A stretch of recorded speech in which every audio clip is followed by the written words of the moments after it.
Good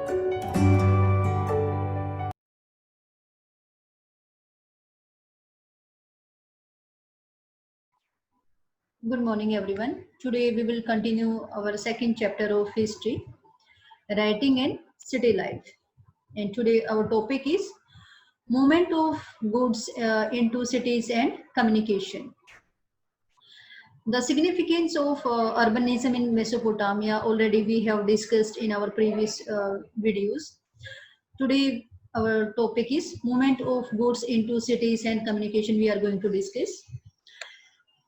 Now, Mesopotamia was rich in food resources, but its mineral resources were few. Some part of the south lacked stones for tools, seals, and jewels. The wood it was used for carts and cart wheels and for boats, and there was no metal for tools, vessels, or ornaments at that time. So Mesopotamians could have traded their abundant textiles and agriculture produce for woods, copper, tin, silver, gold, and various stones from Turkey and Iran or across the Gulf.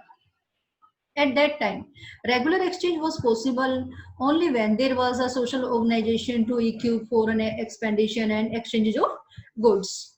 Beside crafts, trade and services, efficient transport is also important for the urban development. Uh, urban development to carry grains into cities. Pack animals were used at that time. The cheapest mode of transportation is over water. River boats or barges loaded with sacks of grain or propelled by the current of the river. The canals and the natural channels of the ancient Mesopotamia were in fact routes of good transport between the large and small settlements at that time. Now, our next topic is development of writing in Mesopotamia. We are going to discuss. In Mesopotamia, all societies have languages in which spoken sound convey certain meanings. This is verbal communication, and writing too is a verbal communication, but in a different way. The first Mesopotamian tablets were written around 3200 BC, which contain picture like sign and numbers, and these were about 5,000 list of auction fees, etc. List of goods that were brought into or distributed from the temples of Europe.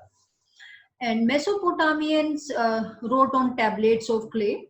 A scribe would wet clay and pet into a size he could hold comfortably in one hand, and he would carefully smoothen its surface with the sharp end of a reed. He would press wedge shaped cuneiform sign on the smoothened surface while it was still moist. On dried in the sun, the tablet would harden and tablet uh, would be almost as undestroyable as pottery. Once the surface dried, the sign could be sign could not be pressed onto a tablet. So each transaction, however minor, required a separate written tablet. By 2600 BC, the latter became cuneiform and the language was Sumerian at that time.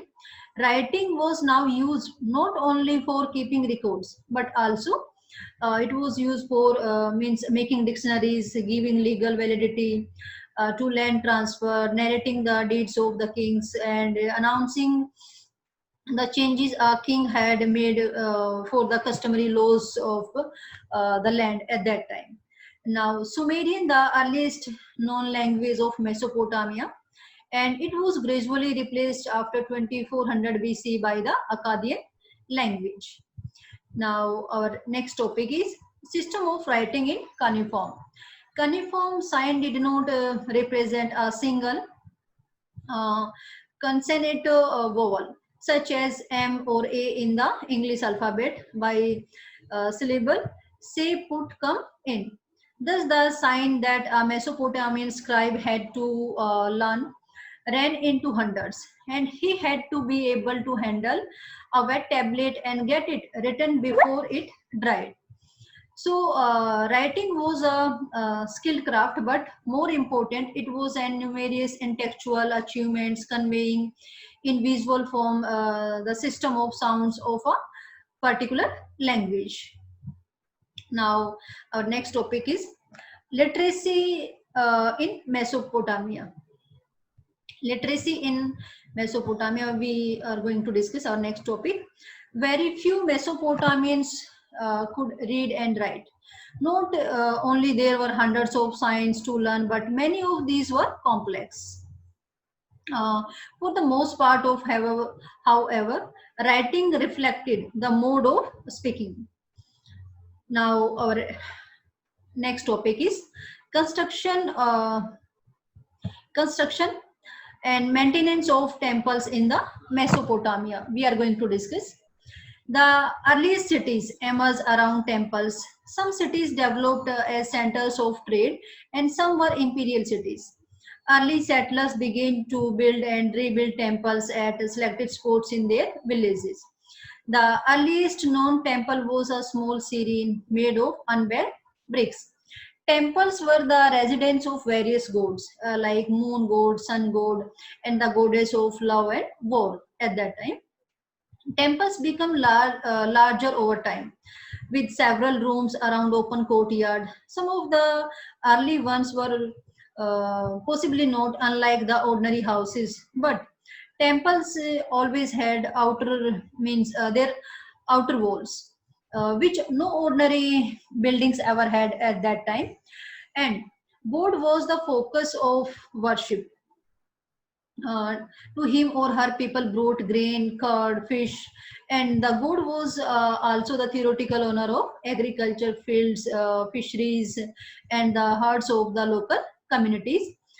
And now our next point is production process. Production process means such as oil pressing, grain grinding, spinning, and the weaving of woolen clothes done in the temple. The temple gradually developed its activity and become the main urban institution by organizing production, employing merchants, and keeping of written records of distribution and allotment of grain, plug, animal, fish, etc.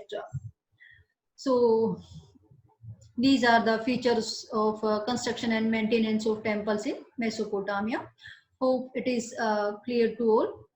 Next topics we will continue in our next class. Thank you so much.